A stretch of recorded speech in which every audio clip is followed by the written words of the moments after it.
اعوذ باللہ من الشیطان الرجیم، بسم اللہ الرحمن الرحیم۔ دوستو، بہت تکلیف ہوتی ہے، دکھ ہوتا ہے ان لوگوں کو دیکھ کے جو اللہ تعالیٰ کے گھر کا طواف کرنا چاہتے ہیں، اللہ تعالیٰ کے گھر کی زیارت کرنا چاہتے ہیں، لیکن اخراجات بہت زیادہ ہونے کی وجہ سے وہ ایسا کر نہیں پاتے۔ اس کے ساتھ ساتھ ہمارے مسائل یہ بھی ہیں کہ اللہ کے دین کو مشکل بنا کے پیش کیا جاتا ہے کچھ لوگوں کی طرف سے، تاکہ ہماری اطاعت کی بنیاد پہ ہی یہ نظام چلتا رہے اور ہماری بڑائی ہمارے سر پہ رہے۔ حالانکہ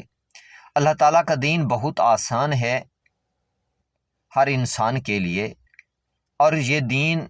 خاص طور پہ اس کی شریعت جو ہے اتنی آسان قرار دی گئی ہے خدا کی طرف سے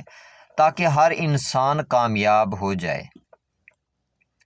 اللہ تعالیٰ کے دین میں کوئی مشکل نہیں ہے، تو دل تو ہمارا یہی کرتا ہے کہ جس طرح سے اللہ کا دین ہے اسی طرح سے لوگوں تک پہنچایا جائے تاکہ اللہ کا دین آسان طریقے سے لوگوں تک پہنچے، لوگ آسانی سے سمجھنے کی کوشش کریں۔ اب دیکھیں، حج کے حوالے سے اگر ہم بات کرتے ہیں تو کافی سارے دنوں کا یہ پروسیس ہے، مرحلہ ہوتا ہے، اور خاص طور پہ اس میں کچھ بزنس بھی انوالو ہو جاتے ہیں،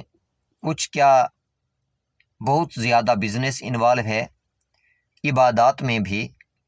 حالانکہ اللہ کی عبادت میں کسی بزنس کی گنجائش تھی ہی نہیں۔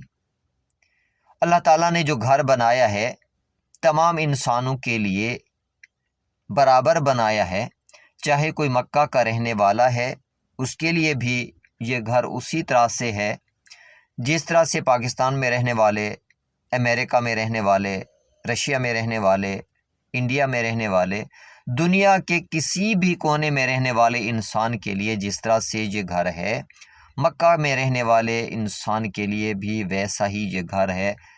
تمام انسانوں کا حق برابر ہے اس گھر پہ۔ اب ہمارے پاس ایک مثال قائم کی اللہ تعالیٰ نے کہ فتح مکہ جب ہوا، حالانکہ مولا رسول خدا مکہ میں پیدا ہوئے، ان کا گھر مکہ میں تھا، فتح مکہ کے بعد حالانکہ وہ وہیں پہ رہ جاتے لیکن انہوں نے ایسا نہیں کیا۔ امر الہی کے مطابق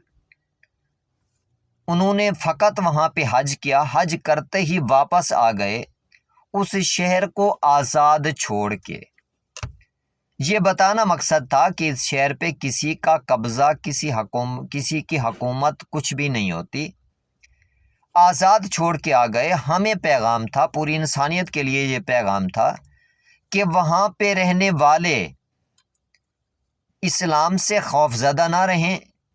کہ مسلمان غالب آ گئے، فتح ہو گیا مکہ، اب ان کے لیے کوئی خطرات ہوں گے۔ اس چیز سے بچنے کے لیے فوری طور پہ مکہ سے واپس آ گئے۔ راہ بھی ہموار کر دی گئی کہ سب کو اجازت ہے، جو بھی جانا چاہتا ہے اللہ کے گھر کی زیارت کے لیے جا سکتا ہے، یعنی اللہ کا نبی بھی وہاں پہ نہیں رہتا۔ کیا فوری طور پہ واپس آ گئے، اور وہاں پہ امن قائم کرنے کے لیے پہلی مرتبہ جنگ کے آثار تھے، تو خدا کی طرف سے یہ پیغام آیا کہ آپ واپس آ جائیں، کیونکہ یہ امن کا مرکز ہے، یہاں پہ امن قائم رہنا چاہیے، یہاں پہ جنگ نہیں ہونی چاہیے۔ معاہدہ کیا گیا، حالانکہ اس وقت کافی سارے مومن ایسے تھے، اصحاب رسول ایسے تھے جو اس چیز کو اپنی شکست سمجھ رہے تھے، جذبہ جہاد سے سرشار ان ہستیوں نے اس چیز کی مخالفت بھی کی، لیکن خدا کی حکمت اور علم کو انسان نہیں پا سکتا، کیونکہ آنے والی نسلوں کو یہ پیغام دینا تھا کہ یہاں پہ کوئی جنگ و جدال نہیں کرنا، اس کو آزاد کرانے کے لیے بھی یہاں پہ کوئی جنگ نہیں کرنی تم نے۔ تو پہلے سال واپس آ گئے، پھر اگلے سال معاہدے کے مطابق گئے۔ معاہدہ مسلمانوں نے نہیں توڑا بلکہ کفار مکہ نے توڑا۔ اس کے باوجود اللہ تعالیٰ نے ان کے دلوں میں رعب ڈالا، وہ خوف زدہ ہو گئے اور جنگ کیے بغیر فتح ہو گیا مکہ۔ جب مکہ فتح ہو گیا تو پھر بیہیویئر سامنے آیا،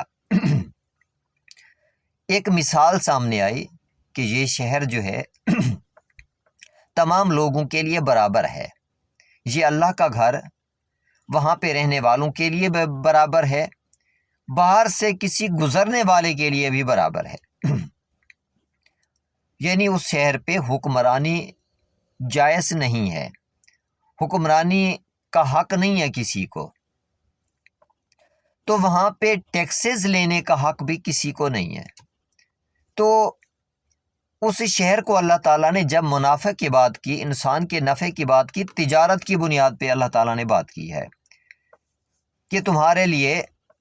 کوئی گناہ نہیں ہے کہ تم وہاں پہ تجارت کرو، حج کے دوران حج کرو، حج کے بعد آپ تجارت کرو، تاکہ اس علاقے کو بھی فائدہ ہو، آپ لوگوں کے بھی فائدہ ہو، اور وہاں حج کے دوران اگر آپ تجارت کرتے ہیں تو اس کا منافع آپ کو بہت زیادہ ہوتا ہے، اس میں برکت ہے، کیونکہ یہ خدا کی طرف سے جائز قرار دیا گیا ہے۔ اس کے ساتھ ساتھ کچھ ایام کو بھی بڑھا دیا گیا ہے، کیونکہ جتنے زیادہ دن وہاں پہ اگر لوگ رہیں گے ایک حج کے لیے، تو پھر وہاں پہ ہونا کیا ہے، ہوٹلوں میں رہیں گے، ہوٹلوں کے مالک زیادہ سے زیادہ پیسہ کمائیں گے، تو ان تمام چیزوں کو مکس اپ کر کے بہت مشکل کر دیا گیا ہے حج۔ ایون 14 سے 16 لاکھ 10 لاکھ اس کی رینج مختلف کیٹیگریز میں یہ اس کے ایکسپینسز ہیں حج کے۔ حالانکہ وہاں پہ جب انسان نے جانا ہے تو خدا کی بارگاہ میں جھک کے جانا ہے، کسی 5 اسٹار ہوٹل میں رہنے تھوڑی نہ جانا ہے، کسی نے انجوائمنٹ کرنے تھوڑی نہ جانا ہے، خدا کے گھر کی عبادت کے لیے جانا ہے، خدا کے گھر کا طواف کرنے جانا ہے، وہاں لیگزریز انجوائے کرنے نہیں جانا انسان نے۔ اس کے ساتھ ساتھ اللہ تعالیٰ نے جو بہت آسان بنا دیا ہے، اللہ تعالیٰ فرماتے ہیں کہ فمن تعجل فی یومین، جو کوئی بھی 2 دن میں بھی اگر یہ حج کمپلیٹ کر کے جانا چاہتا ہے، فمن جو کوئی بھی تعجل تم میں سے عجلت کرے، جلدی کرے، فی یومین 2 دنوں میں، 2 دن میں بھی اگر کوئی حج کر کے واپس جانا چاہتا ہے، فلا اسم علیہ، اس پہ کوئی گناہ نہیں ہے۔ ومن تاخر، اور جو کوئی تاخیر کرتا ہے، جہاں پہ رہتا ہے اس کو جیب اجازت دیتی ہے تو خوشی سے رہے، اس پہ بھی کوئی گناہ نہیں ہے۔ تو اس کا مطلب ہے 2 دن میں حج ہو سکتا ہے، 2 دن میں مناسک کمپلیٹ ہو سکتے ہیں، اور جو لوگ زیادہ افورڈ نہیں کر سکتے فقط 2 دن کے اندر اندر اپنا حج کمپلیٹ کر کے واپس آ سکتے ہیں، یعنی آنے جانے کے ایکسپینسز ہو گئے، اخراجات ہو گئے۔ اب اللہ تعالیٰ نے کیونکہ فرمایا کہ پیدل بھی لوگ آئیں گے، کمزور اونٹنیوں پہ بھی آئیں گے، ذکر کیا اس ذات نے، مطلب یہ کہ جن کی اچھی سواریاں نہیں ہیں، غریب ہیں، وہ بھی آئیں گے۔ ایون یہ فرمایا جن کے پاس سواریاں نہیں بھی ہیں وہ بھی آئیں گے۔ لیکن آج کل بائی روڈ یہاں پاکستان سے یا دوسرے ممالک سے یہ رجحان ہی ختم کر دیا گیا ہے کہ لوگ اپنی سواریوں پہ اگر جا کے حج کرنا چاہیں تو ان کے اخراجات بہت کم ہو جائیں گے، کیونکہ بائی ایئر اخراجات بہت زیادہ ہیں، اگر بائی روڈ جاتے ہیں تو اخراجات بہت کم ہو جاتے ہیں۔ اب 2 دن کا کہا گیا ہے کہ 2 دن کے اندر آپ حج کر سکتے ہیں، آپ کو الاؤڈ ہے۔ 2 دن اگر آپ حج کرتے ہیں، 3 دن لگا لیں تو اخراجات بہت کم ہو گئے۔ اسی طرح سے 2-3 دن آپ مدینۃ النبی میں گزار لیتے ہیں، اخراجات کم ہو گئے آپ کے۔ باقی مین ہو گئی آپ کی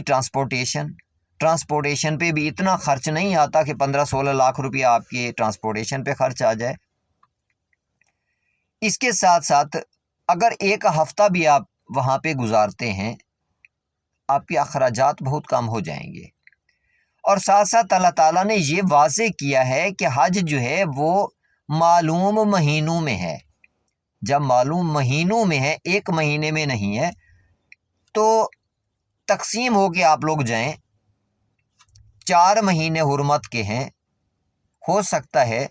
یہ 4 مہینے ہی امن کے اس لیے قرار دیے گئے ہوں کہ لوگ امن کے ساتھ آئیں، امن کے گھر کی عبادت کریں، امن کے گھر کی طواف کریں، اور اللہ تعالیٰ کی خوشنودی اور فضل حاصل کر کے یہاں سے تجارت کر کے واپس چلے جائیں۔ تو اس تجارت سے وہاں کے لوگوں کو بھی بہت زیادہ فائدہ ہونا ہے۔ یہاں پہ تو 1 مہینے پہ مشتمل ہوتا ہے یہ سارا پروسیس، اللہ تعالیٰ نے 4 مہینے قرار دیے ہیں۔ اگر 4 مہینے لوگ مسلسل وہاں پہ آتے رہیں تجارت کی مد میں، کتنا زیادہ پرافٹ ہوگا اس ایریے کو، اس علاقے کو، اور تمام تر علاقوں سے آنے والے لوگوں کو بھی۔ یعنی تجارت کے ذریعے بھی اگر آپ حج پہ جانا چاہتے ہیں تو تجارت کے ذریعے آپ کے حج کے اخراجات نکل آئیں گے۔ آپ اپنے علاقے کی کوئی چیز وہاں پہ لے جائیں، لیکن یہ ممکن تبھی ہے جب آپ بائی روڈ جانا چاہیں تو بائی روڈ جائیں گے، اپنے علاقے کی کوئی چیز لے کے جائیں، وہاں پہ تجارت کریں، تجارت کے اس پرافٹ سے ہی وہیں پہ آپ کا حج بھی ہو جائے گا۔ حج کر کے پھر وہاں سے کوئی چیز لیں اور واپس آ جائیں، یہاں پہ آ کے بیچیں، آپ کے حج کے اخراجات جو ہیں وہ پورے ہو جائیں گے۔ یعنی آپ مفت میں حج کر سکتے ہیں، فقط 1 مہینے میں نہیں، 4 مہینے، ذی-قعدہ، ذی الحج، محرم الحرام اور